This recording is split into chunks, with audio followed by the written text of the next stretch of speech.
الخلق كلهم محمد سيد الكونين والثقلين والفريقين من عرب ومن عجم هو الحبيب الذي ترجى شفاعته. السلام علیکم ورحمۃ اللہ وبرکاتہ. وعلیکم السلام ورحمۃ اللہ وبرکاتہ. الحمد للہ رب العالمین والصلاة والسلام علی رسولہ الکریم وعلی آلہ وصحبہ اجمعین ومن تبعہ باحسان الی یوم الدین. اما بعد. حدیث کی بہت ہی مشہور کتاب بلوغ المرام علامہ ابن حجر عسقلانی رحمۃ اللہ علیہ کی تالیف، اس کے حوالے سے ہم ترتیب کے ساتھ بہت سے مسائل کا ذکر کر چکے ہیں، کیونکہ یہ بہت ہی اہم کتاب ہے علماء کرام کے لیے بھی، مفتیان دین کے لیے بھی، بگنرز کے لیے بھی، اور جو لوگ اونچے درجات پر ہیں ان سب کے لیے دینی مسائل اور ان کے جو دلائل ہیں ان کو معلوم کرنے کا یہ بہت آسان اور سمپل طریقہ ہے اس کتاب کے ذریعے سے. اس لیے ہم چاہیں گے ہر بھائی اور بہن اس کتاب کا ضرور مطالعہ کرے، اس کو اپنے گھر میں رکھے، اور یہاں جو باتیں بیان کی جا رہی ہیں ان کا خلاصہ، کیونکہ ہمارے پاس وقت بہت محدود ہوتا ہے اس لیے ہم مسائل کو بہت زیادہ ڈیٹیل کے ساتھ اس پر ڈسکس نہیں کر سکتے. جزوی طور پر ہم جو چیزیں اہم ہیں وہی بتا رہے ہیں. اگر کسی چیز کے بارے میں کوئی سوال ہو، کوئی اشکال ہو، کوئی بات کرنی ہو تو براہ راست رابطہ کیا جا سکتا ہے، یا علماء کرام سے آپ مزید تسلی کے لیے پوچھ سکتے ہیں تاکہ آپ کو پوری باتیں معلوم ہو سکیں. اس سے پہلے اس کے مختلف ابواب، جس میں طہارت بھی ہے، جس میں برتنوں کا اور مختلف چیزوں کا ذکر تھا، پھر اس کے بعد وضو کے مسائل، اور اسی طرح سے ناپاکی کے مسائل، پھر تیمم کے مسائل، وہاں تک ہم پہنچے تھے. تیمم ہی کا سلسلہ جاری تھا، اس کی ابتدائی باتیں بیان کی جا چکی ہیں کہ تیمم دو خاص حالات میں کیا جا سکتا ہے. یہ اسلامی شریعت کی طرف سے سہولت ہے. اس سے ہم اندازہ لگا سکتے ہیں کہ اللہ کا دین کتنا آسان ہے، ہر جگہ رہ کر لوگ عمل کر سکتے ہیں. ہم چاہیں گے کہ وہ دو باتوں کا آپ میں سے کوئی بتائے کہ کب ہم تیمم کر سکتے ہیں تاکہ آگے چل سکے. جی آپ. تیمم کرنے کے لیے دو شرائط ہیں. پہلا یہ کہ آپ کبھی بیمار ہیں اور پانی کبھی آپ استعمال کرتے ہیں اور آپ کی طبیعت زیادہ خراب ہوتی ہے تو اس صورت میں آپ تیمم کر سکتے ہیں. دوسرا یہ کہ آپ کی طبیعت اچھی ہے لیکن پانی موجود نہیں، تو اس صورت میں بھی آپ تیمم کر سکتے ہیں. ہاں، تیمم جو ہے، ایک تو آدمی بیمار ہے اس درجے کہ وہ پانی استعمال نہیں کر سکتا میڈیکل ریزن کی وجہ سے، تو وہ تیمم کر لے گا. اور دوسرا سبب پانی ہے لیکن آپ کی ضرورت سے کم ہے، یعنی شارٹیج ہے، اور پینے کے لیے وہ پانی کافی ہے اور آپ دوسرے استعمال میں نہیں لا سکتے، تب بھی آپ تیمم کر سکتے ہیں. اسی کے ساتھ ایک اور جڑا ہوا مسئلہ یہ بھی ہے کہ تیمم کتنے عرصے کے لیے کیا جائے گا. تیمم جب تک ضرورت ہے جب تک آپ کر سکتے ہیں، چاہے 6 مہینے ہو جائیں، 6 ہفتے ہو جائیں، 6 دن ہو جائیں. یعنی ایک آدمی بیمار ہے، پانی استعمال نہیں کر سکتا 1 ہفتے کے لیے، تو 1 ہفتے تک وہ تیمم کر کے نماز پڑھے گا. اسی طرح ایک آدمی ایسی جگہ میں ہے جہاں پانی اویلیبل نہیں ہے، سوائے پینے کے ضروری پانی کے کوئی اور پانی اس کے پاس نہیں ہے، تو بھی وہ تیمم کر لے گا، چاہے اس کو اس طرح سے 6 ہفتے کرنا پڑ جائے. اس کے لیے ٹائم لیمٹ نہیں ہے، وہ ضرورت اور ریزن جب تک رہے گا وہ کر سکتا ہے. اور تیمم کے ذریعے سے آپ وہ سارے کام کر سکتے ہیں جو ایک باوضو آدمی، پاک صاف آدمی کر سکتا ہے. تیمم 2 اسباب سے کیا جاتا ہے، ایک اگر آدمی کو وضو کی ضرورت ہو، اور دوسرا غسل کی ضرورت، نہانے کی ضرورت ہو، پانی نہیں ہے تب بھی آپ تیمم کر سکتے ہیں. تیمم کے لیے جیسے صحیح بخاری کی حدیث جس میں بتایا گیا کہ وَضَرَبَ بِكَفَّيْهِ الْأَرْضَ وَنَفَخَ فِيهِمَا ثُمَّ مَسَحَ بِهِمَا وَجْهَهُ وَكَفَّيْهِ، کہ رسول اکرم صلی اللہ علیہ وسلم نے بتایا طریقہ، تیمم کر کے طریقہ بتایا. اور وہ کیا طریقہ تھا؟ اس میں سے آپ میں سے کوئی اگر اس کو دہرائے. جی ذرا سا آپ بتا دیں تیمم کا طریقہ پریکٹیکلی. السلام علیکم. وعلیکم السلام. تیمم کا طریقہ اس طرح سے ہے کہ مٹی لے، اس کے اوپر اس طرح سے دونوں ہاتھ مارے، بسم اللہ کر کے، بسم اللہ کر کے اس طرح سے دونوں ہاتھ مارے. اگرچہ ہاتھ پر مٹی ہو تو اسے صاف کر لے، چہرے پر پھیر لے. اس کے بعد لیفٹ ہینڈ سے رائٹ ہینڈ پہ سر صاف کرے، اس کے بعد رائٹ سے لیفٹ کرے. جی تو اس کا مطلب جیسے آپ مٹی پر ہاتھ ماریں گے، پھر اس کے بعد اگر وہ لگا ہوا ہے پھونک دیں یا صاف کر دیں، پھر چہرے کو اور اس کے بعد اپنے ہاتھ کو. یہ ہو گیا تیمم. بہت آسان، بہت سمپل طریقہ جو صحیح بخاری کے اندر بتایا گیا ہے، اور یہ طریقہ سب کے لیے بہت آسان بھی ہے. مٹی کا مطلب جو عام طور پہ مٹی ہے کہ اس پر آپ تیمم کر سکتے ہیں. لیکن اگر کہیں جیسے اس سے پہلے بتایا گیا تھا کہ مٹی جو ہے کبھی کبھی شارٹیج ہو جاتا ہے، تو اس صورت میں کیا کریں؟ جس کو عرف عام میں مٹی کا نام دیں، چاہے وہ گارڈن کی ہو، سی سائڈ کے قریب ہو، سی شور کی ہو، یا کسی اور طرح کی جس کے اندر مٹی کی آمیزش ہو، اس کا بھی وہی حکم ہوگا. کیونکہ دین میں آسانی پیدا کی گئی ہے، اس آسانی کو ہم اپنے سامنے رکھیں. اسی سے ملتا جلتا ایک اور مسئلہ بھی ہے. تیمم کی ضرورت اس کے علاوہ بھی بعض چیزوں میں آ سکتی ہے. اور وہ کیا ہیں؟ وہ بعض چیزیں، جیسے ایک آدمی بیمار ہے لیکن وہ بیمار جو ہے پارٹلی ہے، یعنی ایک جز اس کا بیمار ہے. کیسے ایک جز بیمار ہو سکتا ہے؟ مثلا ایک آدمی کا ہاتھ ٹوٹ گیا مثال کے طور پر، اب اس کو بینڈیج چڑھایا ہوا ہے، وہ کیسے وضو کرے گا؟ وضو کرنے کی صورت میں سارے بدن جو بھی اعضاء دھوئے جا سکتے ہیں آسانی سے اس کو وہ دھو لے گا، اور جہاں بینڈیج ہے اس کو، جہاں پٹی بندھی ہوئی ہے اس کو، وہ جو پانی جو ویٹ آپ کا انگلیاں ہیں بس اس پر ایسے مسا کر لے گا، ٹچ کر لے گا. تو یہ مسا اس کے لیے کیا ہوگا؟ دھونے کے ایکول ہوگا، کیونکہ وہ باقی اعضاء کو دھو رہا ہے جہاں دھو سکتا ہے، لیکن جہاں پٹی بندھی ہوئی ہے اس کو اوپر سے ٹچ کر لے گا. ایسا نہیں ہوگا کہ وہ بینڈیج پورا کھولے وضو سے پہلے اور پھر کرے، یہ اپنے آپ کو نقصان پہنچانے والی بات ہے. دین میں آسانی رکھی گئی ہے. اور ہاں، اگر کوئی ایسی پٹی یا کوئی ایسی چیز لگی ہوئی ہے جیسے پلاسٹر چھوٹا سا لگا ہوا ہے اور وہ آپ بڑی آسانی سے نکال سکتے ہیں اور نکالنے میں کوئی حرج نہیں ہے، وہ ایک الگ بات ہے، اس کو آپ نکال دیں. لیکن باقاعدہ جہاں پٹی وغیرہ ہے، زخم لگا ہوا ہے، اس زخم کے لیے وہ بینڈیج لگائی گئی ہے تو اس کو نکالنا نہیں چاہیے. اگر آپ اس کو نکالیں گے تو آپ کو خود نقصان ہوگا. اور بعض چیزیں ایسی ہیں جس کی وجہ سے آپ کا جو زخم ہے وہ بہت زیادہ سیریس بھی ہو سکتا ہے، تو اس کے لیے بھی شریعت نے اجازت دی ہے، اس سے فائدہ اٹھانا چاہیے. تو پوائنٹ سارا اس میں یہ ہے کہ اگر بینڈیج ہو، پٹی ہو، پرماننٹ کوئی ہوتی ہے کہ جس کو بعض اوقات ایک ہفتہ رکھنا پڑتا ہے، بعض وقت پاؤں ہڈی وغیرہ متاثر ہو جائے، کبھی کبھی ایک ہفتہ یا اس سے بھی زیادہ وہ رکھ دیتے ہیں، تو ایسی صورت میں کیا ایک ہفتے تک آپ نماز نہیں پڑھیں گے؟ نہیں، نماز تو پڑھیں گے، لیکن وضو کرتے وقت اتنی سہولت رکھی گئی ہے تو اس سہولت سے آدمی فائدہ اٹھا سکتا ہے. اسی طرح اور بھی کوئی چیز ہے جو مستقل رکاوٹ بن رہی ہے اور آپ فوری طور پہ نہیں نکال سکتے، تو آپ کے لیے یہ سہولت رکھی گئی ہے. ہمارے ہاں بعض لوگ جو ہے جوش یا عقیدت میں زیادہ غلو کی وجہ سے بعض الٹے کام کرتے ہیں. مثلا یہ ہے کہ ناک کا آپریشن ہوا، سرجن آپ کو کہتا ہے کہ آپ جو ہے پیشانی نہ جھکائیں، یعنی سجدہ نہ کریں، اس سے جو ہے بلیڈنگ ہوگی. اب آپ کہتے ہیں نہیں، نماز میں کیسے کر سکتا ہوں؟ اب نماز پڑھنے کے لیے آپ گئے سجدہ کرنے کے لیے، بلیڈنگ شروع ہوگی. اب آپ بتائیے کہ کس کو آپ بلیم کریں گے؟ آپ اپنے آپ کو کریں گے، ڈاکٹر کو کریں گے، اسلام کو کریں گے؟ آپ بظاہر تو یہ کہیں گے کہ اسلام کا حکم ہے تو میں نماز پڑھ رہا تھا، حالانکہ یہ غلطی کس کی ہے؟ مریض کی خود اپنی غلطی ہے. شریعت نے اس کو اجازت دی ہوئی ہے، اس نے وہ اجازت کا فائدہ نہیں اٹھایا. جب آپ سجدہ کر نہیں سکتے، منع کیا گیا، آپ اشارہ بھی کر سکتے ہیں، اشارے کے ذریعے سے بھی نماز ہو جائے گی سجدے کی جگہ. لیکن آپ جو ہے سجدے میں گئے، بلیڈنگ شروع ہو گئی اور بلیم دے رہے ہیں آپ اسلام کو. تو اسلام نے تو ایسی کوئی بات نہیں کی. اسی طرح سے بعض مریض حضرات اپنی طرف سے بعض الٹے کام کرتے ہیں اور پھر وہ سمجھتے ہیں کہ ہم متقی ہیں. متقی ہونے کے لیے الٹے کام کرنا نہیں ہے. متقی وہ ہے جو شریعت کے دائرے میں رہ کر عمل کرے. جہاں سہولت دی گئی فائدہ اٹھائیے.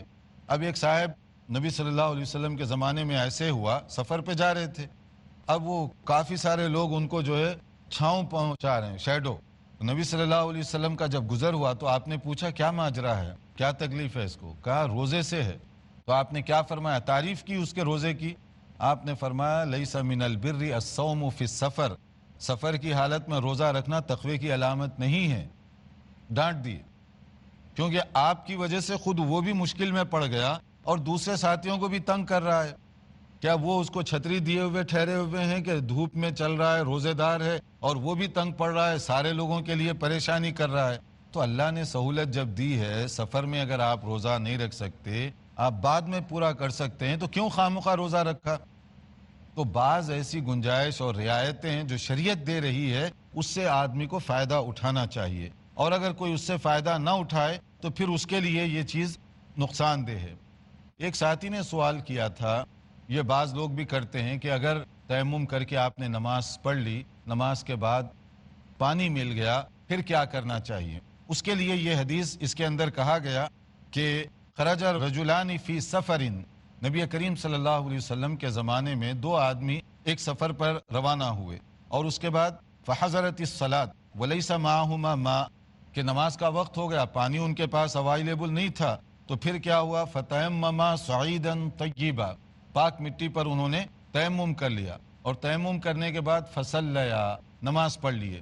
اس کے بعد ثم وجد الماء فی الوقت، پھر اس کے بعد ابھی وقت باقی تھا، پانی مل گیا، آگے جا رہے تھے نا، پانی مل گیا ان کو، ابھی وقت بھی ہے، تو اب کیا کریں گے؟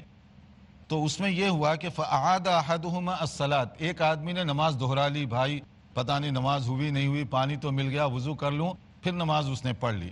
تو دوسرا ذرا تیز تھا، تو اس نے کیا کہا؟ ولم یعید الآخر، اس نے کہا میں تو پڑھ چکا، دوبارہ نہیں پڑھوں گا میں، وہ نہیں پڑھا۔ اب اس کے بعد ثم اتیا رسول اللہ صلی اللہ علیہ وسلم فذکر ذلک لہ، پھر وہ نبی صلی اللہ علیہ وسلم کی خدمت میں حاضر ہوئے، سارا ماجرا بیان کر دیا۔ تو نبی صلی اللہ علیہ وسلم نے کیا جواب دیا؟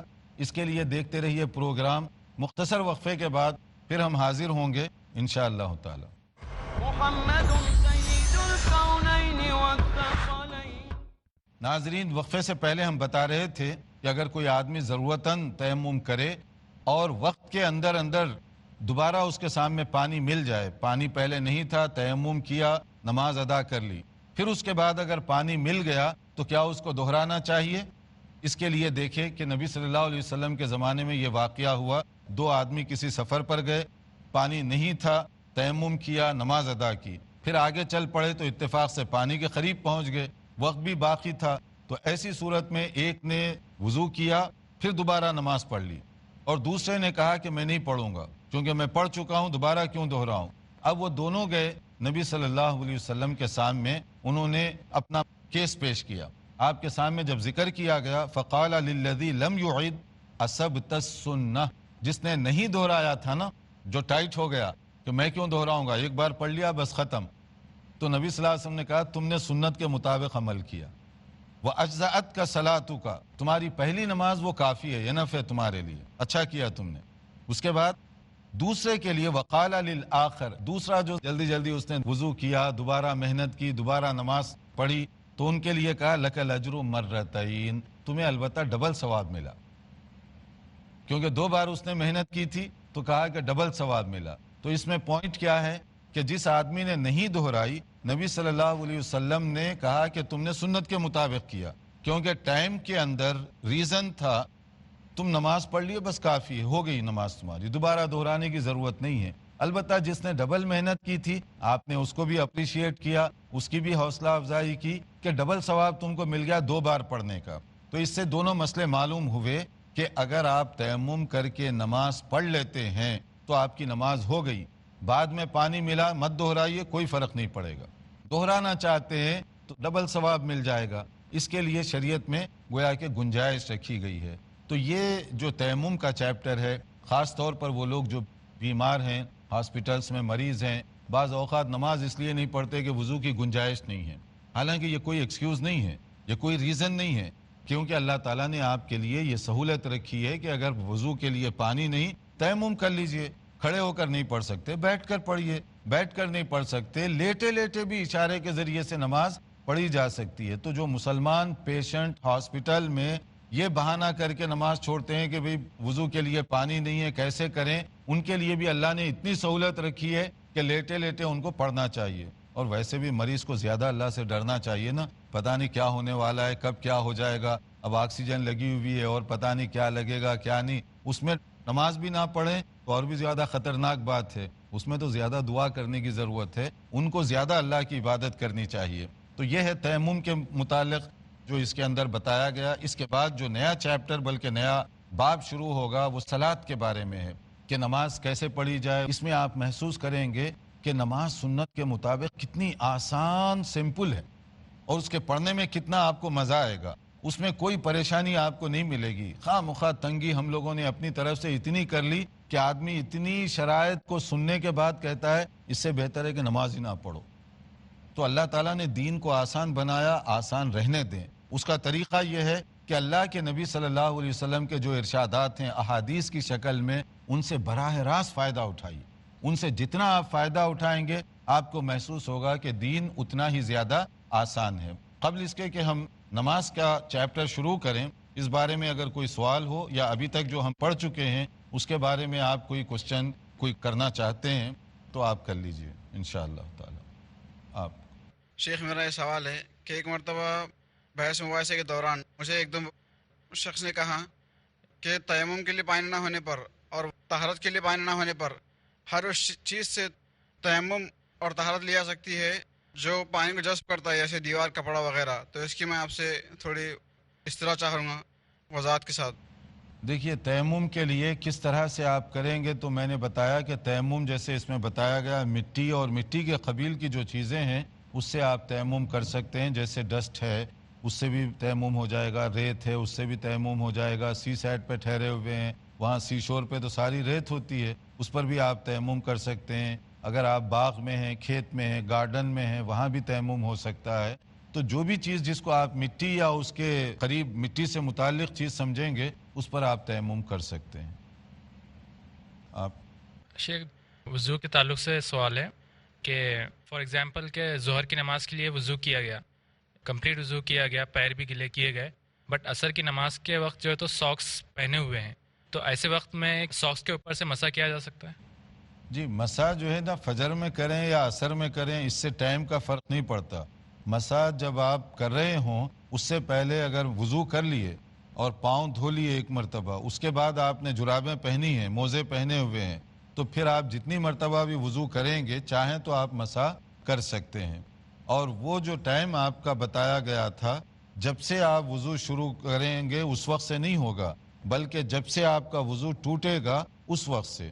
مثال کے طور پہ صبح 10 بجے وضو کر کے پاؤں دھو کے آپ نے ساکس پہن لیے اور 11 بجے آپ کو وضو کی دوبارہ ضرورت پڑی, تو 10 بجے سے کاؤنٹ نہیں ہوگا, 11 بجے سے کاؤنٹ ہوگا. تو اس میں اور زیادہ آپ کے لیے گنجائش اور وسعت رکھی گئی ہے. لیکن اگر آپ جرابیں اتار دیے پھر وضو کرنے کی ضرورت پڑی, پاؤں دھونا پڑے گا. اور کوئی سوال آپ کے بارے میں, اس بارے میں جو ہے دیوار سے تیمم کیا جا سکتا ہے کیا, اور لکڑی اور لوہے سے جن میں اگر کچھ دھول وغیرہ جمی ہو اس پر, تو کیا اس سے بھی تیمم کیا جا سکتا ہے؟ دیکھیے دیوار تو عام طور پہ پہلے تو مٹی کی ہوا کرتی تھی, اب میں بتاؤں گا کہ ہر جگہ مٹی کی ہوتی ہے. تو آج کل تو اتنی ٹیکنالوجی ترقی کر گئی ہے کہ اس میں مختلف میٹیریلز استعمال ہوتے ہیں, کبھی مٹی ہوتی ہے کبھی نہیں بھی ہوتی. تو اس لیے جہاں پر بھی مٹی ہو اس سے آپ کر سکتے ہیں. جو مٹی والی چیزیں ہیں, مٹی کے قبیل کی چیزیں ہیں, اس سے لگتی جلتی ہیں, تو وہ سب چیزوں سے آپ کر سکتے ہیں. اس لیے یہ ایک سہولت کی چیز ہے, تو اسی حساب سے آپ خود اپنا فیصلہ کر سکتے ہیں انشاءاللہ تعالی. آپ کچھ تیمم کے ٹوٹنے کی شرائط بھی وضو کے ٹوٹنے کی شرائط کی طرح ہے؟ ہاں, یہ بہت اہم پوائنٹ ہے کہ تیمم کے ٹوٹنے کے شرائط کیا ہیں. تیمم کے ٹوٹنے کے شرائط وہی ہیں جو عام طور پہ وضو کے ٹوٹنے کے ہیں, الا ہے کہ اس میں ایک اور چیز بھی ہے, جیسے پانی کا ملنا. کبھی ایسے تھا کہ ایک آدمی پانی نہ ہونے کی وجہ سے تیمم کیا اور بعد میں پانی مل گیا, تو اب وہ ریزن تو ختم ہو گیا, اس لیے اس کا اب تیمم, اب دوبارہ جو نماز پڑھے گا تیمم کے بجائے اب پانی استعمال کرے, نہانا دھونا جو بھی ہے وہ اس کا استعمال کرے, کیونکہ ریزن ختم ہو گیا اس کا. آپ کچھ پوچھنا چاہ رہے تھے؟ السلام علیکم. تیمم کرنے سے جو مریض رہتا ہے اس کے اور بیمار ہونے کے چانسز بڑھ سکتے ہیں, کیونکہ مٹی میں کچھ جراثیم بھی رہتے ہیں, اس کے لیے کیا ہے؟ دیکھیے تیمم کرنے سے جو ہے بعض ان کی بیماری میں اضافے کا بھی خطرہ ہے مٹی میں جراثیم کی وجہ سے. پہلی چیز تو یہ کہ یہ عام رول نہیں ہے, یہ کوئی خاص حالات میں اس طرح ہو سکتا ہے. جنرل جو رول ہے وہ تو مٹی کے استعمال کرنے سے ان کو فائدہ ہو سکتا ہے, جنرل رول.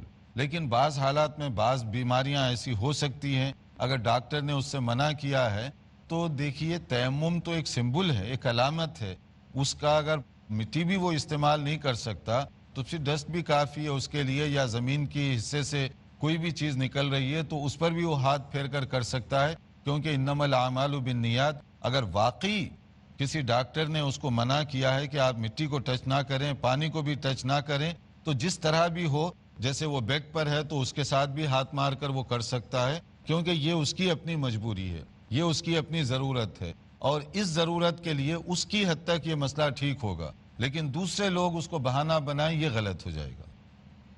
آپ کچھ پوچھ؟ جی، جیسا کہ آج کل سفر کے حالات میں جیسا ٹرین میں جاتے ہیں، پلین میں جاتے ہیں، اس وقت مٹی اویلیبل نہیں ہو سکتی وہاں پہ، تو ایسے وقت میں کیا کیا جائے؟ یہ بڑی دلچسپ چیز ہے کہ اگر آپ سفر کر رہے ہوں ٹرین میں اور مٹی اویلیبل نہ ہو، ہم تو یہاں سفر کرتے ہیں تو مٹی مٹی دکھائی دیتی ہے، ٹرین کے آگے پیچھے چاروں طرف مٹی کی کثرت دکھائی دیتی ہے، لیکن پھر بھی اگر آپ زمین پر چلیں گے تو آپ کو بھی دکھے گا کہ واقعی مٹی بہت زیادہ ہے۔ ہاں، البتہ آپ ایئر کا سفر کریں تو اس وقت واقعی پرابلم ہو سکتا ہے، واقعی مسئلہ ہو سکتا ہے۔ تو میں نے جیسے کہا کہ ایسی صورتوں میں دیکھیے دو راستے ہوتے ہیں، ایک تو بطور مومن کے آپ کو چلنے سے پہلے سوچنا چاہیے، جیسے آپ اپنا سامان وغیرہ پیکج سارا تیار کرتے ہیں، اسی طرح سے اگر آپ سفر کرنے سے پہلے تھوڑی سی مٹی بھی ساتھ رکھ لیں، اگر اس طرح کا کوئی خطرہ ہو تو وہ آپ کے لیے زیادہ سیف سائڈ ہوگا۔ اور آج کل آپ کی دلچسپی کے لیے بعض علاقوں میں، خاص طور پہ یورپ وغیرہ کے لیے جو ہے بعض تھیلیاں بھی بنائی گئی ہیں جس کے اندر مٹی رکھ دی جاتی ہے، تاکہ کسی کو اعتراض بھی نہ ہو کہ وہ نیچے گرے گی، اور دوسرا تیمم کا مسئلہ بھی حل کر دیا گیا۔ تو لوگ جو ہے کمرشیلی کیا کیا سوچ رہے ہیں، دیکھیے کہ وہ سمجھتے ہیں کہ یہاں مٹی واقعی یورپ کے ہاسپٹل میں بہت مشکل ہے تلاش کرنا، تو پیشنٹ کے لیے یہ آسان بنا دیا گیا کہ وہ پلاسٹک کی تھیلیاں اویلیبل ہیں مارکیٹ میں، پیسے دیں خرید لیں، تاکہ اس سے جو ہے تیمم کا بھی مسئلہ حل ہو اور وہ تیمم کے نام پر اپنی کمائی بھی کر لیں۔ تو ایک سہولت تو یہ ہے آج کل، اور اگر یہ نہ ہو تو اس وقت آدمی خود اپنی ڈیسیجن بنائے، کیونکہ شرعی طور پر تو ہم کچھ باتوں کا ذکر کر سکتے ہیں، لیکن بعض ایسے حالات ہیں جس میں آپ کو خود اپنا فیصلہ کرنا ہے۔ جیسے بتایا گیا کہ ایک پیشنٹ کو منع کیا گیا کہ مٹی وغیرہ کو ٹچ نہ کریں، پانی بھی ٹچ نہ کریں، تو پھر وہ کیا کرے گا؟ وہ انما الاعمال بالنیات، اس کے لیے شریعت نے بڑی گنجائش رکھی ہے۔ ہمارے اور بھی باتیں ہیں، لیکن یہاں پر طہارت اور وضو تیمم سے متعلقہ امور کو ہم ختم کرتے ہیں، تاکہ اگلا لیکچر ہمارا کتاب الصلاۃ نماز کے حوالے سے ہو کہ نماز کا ٹائم ٹیبل کیسے متعین کیا جائے گا، جو کہ ایک بہت اہم مسئلہ ہے۔ اسی طرح سے نماز کی ادائیگی کیسے ہوگی، اس کا طریقہ کار کیا ہوگا، اور اس سے متعلقہ بہت سارے مسائل ہیں۔ اس کے لیے انتظار کیجئے ہمارے اگلے لیکچر کا، انشاءاللہ تعالی نئی معلومات کے ساتھ حاضر ہوں گے۔ والسلام علیکم ورحمۃ اللہ وبرکاتہ۔ مولاي صل وسلم دائما ابدا على حبيبك خير الخلق كلهم محمد سيد الكونين والثقلين والفريقين من عرب ومن عجم، هو الحبيب الذي ترجى شفاعته، هو الحبيب الذي ترجى شفاعته، لكل هول من الأهوال مقتحم. مولاي صل وسلم